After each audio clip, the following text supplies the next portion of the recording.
I can totally see us cooking in this kitchen. I can totally see us cooking like pros with natural gas. Oh, I would love to soak in that tub. I'd love to save energy and money with a natural gas water heater. I can imagine cuddling up in here. Because natural gas heating keeps the house comfortable when we need it. We have to get this house. We have to get natural gas. We're investing in infrastructure to help bring comfort and savings to you. Visit centerpointenergy.com/natural gas benefits. CenterPoint Energy, always there. Well, it was really good to finish up winning 2 out of our last 3, particularly winning these last 2 games at home against Tennessee and now good Mississippi State team.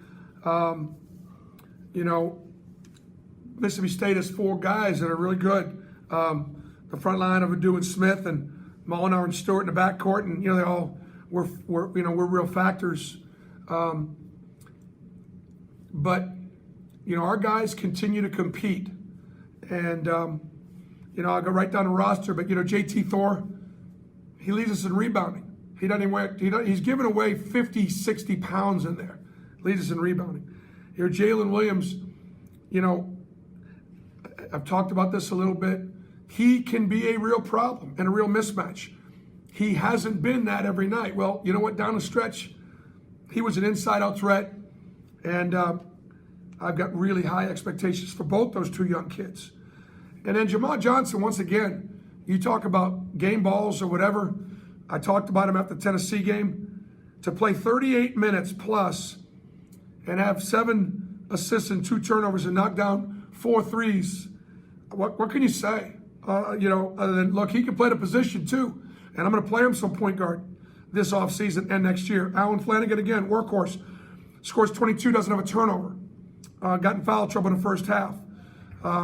Dylan Caldwell, 1 for 1 from 3. He works on that shot all the time. So, and then you know what? Chris Moore played a few more minutes tonight because we needed his physicality.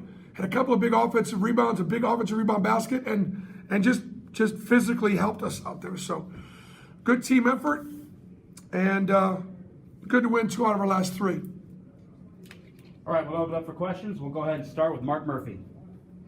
Bruce, can you talk about the last 5 or 6 minutes? It looks like you made a lot of winning plays on offense, defense, and rebounding. We did. The game was close. We could have done a better job with stops. I wasn't pleased at the end with some of the drive-bys. You got to guard your yard. You got to get stops. So I was disappointed in that. Put a lot of pressure on our offense, but we shot 57% in the second half, but we got good looks, and we were able to, out of one of our sets, just sort of play out of it. And we got some really good looks, and the kids executed it. And again, the biggest thing is we only turned it over 9 times. That's as low all season long. So we valued the ball, and you have to against a team that likes to play at a slower pace like Mississippi State. Go ahead, Justin Lee. Bruce, the guys were pretty excited about your 600th win. Just what was that like, to see how fired up they were for that? It was cool. I knew I was getting close, but I honestly did not know that I could get it. Because let's face it, when we were losing early in the year, I was like, not even thinking about it and not really think it was possible. Looking at the schedule too, right? With the Florida, Tennessee, Alabama, But Wes Flanigan came in the office. He goes, "You get this one Saturday. It'll be your 600th." I said, "I don't think it'll be my 600th. I know I'm getting close. I don't think." He said, "Coach, it'll be your 600th." So we didn't say nothing to the team. I didn't say nothing to the team. The biggest thing is I'm old. Been doing this a long time, but I'm just grateful to my coaches, staff, managers, the athletic directors that have hired me and retained me, the fans. Everywhere, for giving me the opportunity, trusting me to lead their programs, and I'm truly grateful, humbled, blessed. God's blessed me beyond what I deserve, and but I keep score. I do, and 600 is a big number. 700 would be even better. Go ahead, Justin Ferguson. Bruce Allen played all 20 minutes of that second half, had a lot of scoring, big rebounds as well. Just how important was he, especially in closing out that game for y'all? Yeah, he got downhill. He turned the corner. I kind of challenged him a little bit. Mississippi State was switching out, and I'm like, come on, man, you got to be able to drive by these big guys. You know, we're getting you double gaps. You should be able to turn the corner. And he turned the corner a couple of times, had some real tough twos. Didn't play for the foul, scored through the contact, and that's what he's got to do. You know, and the fact that he played 20 minutes in the second half and didn't have a turnover, that was huge. You know, valuing the ball and take care of business. And I get on Al pretty good because I just have a very high expectation for him. He's a handful. But I'm just telling you, there's a lot of upside here. Got a lot more to give. Go ahead, Brian Matthews. Hi, Bruce. When do you officially start your off season? And then also, what does it mean to go into that off season playing defense much better the last 4 games, giving up about 71 points per game, and then today especially cut down those turnovers? Yeah. We'll off season will start here now. The players get the week off. I've got some things. I got some things I got to do this week. I'll be here. And much of my planning this week will be getting the 5-week program ready for the players, the training, the strength training, the conditioning, the nutrition, the practices, the individual workouts. But the guys are going to get a whole week off, and they've earned it. And then as far as the roster is concerned, you know, there'll be moving parts because there's unbelievable moving parts in college basketball. We got several guys that are going to need to get evaluated as far as where they would go in the draft if they declared as eligible, and we may have a couple guys that will declare and see if they can move their way up or not. And so there'll be some moving parts. We'll keep you guys informed. But for the next 5 weeks after this week off, we'll be grinding.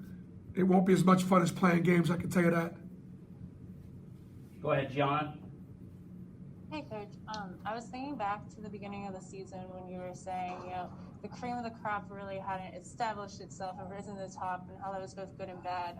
In the last few games, your starters have accounted for over 85% of the points. What is that, like, how far have you seen them come, and what does that mean for you as you prepare for the next season? Yeah, you know, I think, like the cream rising to the top, you got to give the guys opportunities, and you got to let them make, they decide who shoots, they decide who plays, and they decide what roles they play.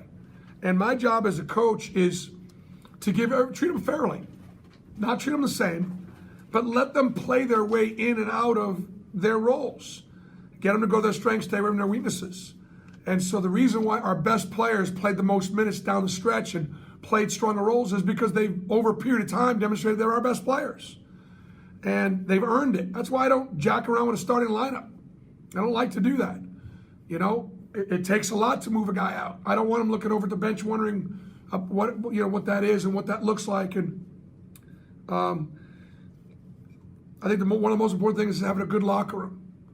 You know, and having an environment where those kids are family, they care about each other, they trust each other, they rely on each other. And so, yes, the cream rose to the top. Starters played more heavily. And let's face it, we also, we took a scholarship penalty this year also. Only 12 guys on scholarship. We had a couple guys hurt, didn't play. So that roster got pretty thin. And the guys that had the opportunity, stepped up, got better. And we finished on a high note. Go ahead, Josh Vitale. Hey, Bruce, I know this season only ended like 20 minutes ago, but just looking ahead, how optimistic are you for what this team could be next season, given the flashes you showed? Well, I mean, look, I'm optimistic, but we got to stay together. We got to develop. We got to grow. We'll see. Very excited about the kids we got coming in.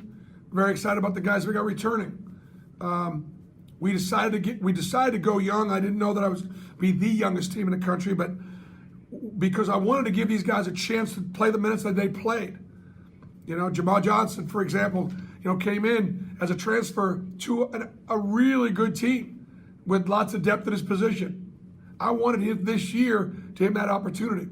Al came in with Isaac Coro at his position, all right, knowing this was going to be his year and getting the opportunity. You know, and I think for the most part, they took pretty good advantage of it. Now we got stuff to do. We got a lot of stuff to do to become a championship team. But if this team reminds me of 4 years ago a little bit, Jared Harper's freshman year, yeah, it does. That team came back and won the league. All right, got time for two more. We'll go to Justin Ferguson. Bruce, you mentioned JT leading you in rebounds despite giving up all that size on the inside. What's the potential for a guy like him, if he gets a full off season under y'all? Oh, JT's going to be pro. We all know it. Because he's got it. He's got some instincts. He's got some feel. And we start putting, look, he was plus 12 in the game today. We were better with him in the game today. I'll tell you, he's fun to coach. He's a really good teammate. He's willing to work. And all I could say, I just want to remind people, at age 14, he left home to try and become a great student athlete and a great basketball player. Left his home, left his family in Alaska. These guys have earned everything they've gotten because they've worked hard. And JT's a good example of that. But I challenge him to take advantage of the opportunity. All right, we'll wrap it up with Mark Murphy. I was going to ask about JT. I'll try something different. You guys got a lot of really good shots in the second half. Talk about that compared to the first half. Well, the offense is in front of my bench.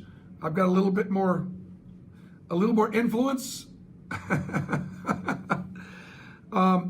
I think the fact that truly that Jamal's playing the point and we're not trying to go too fast.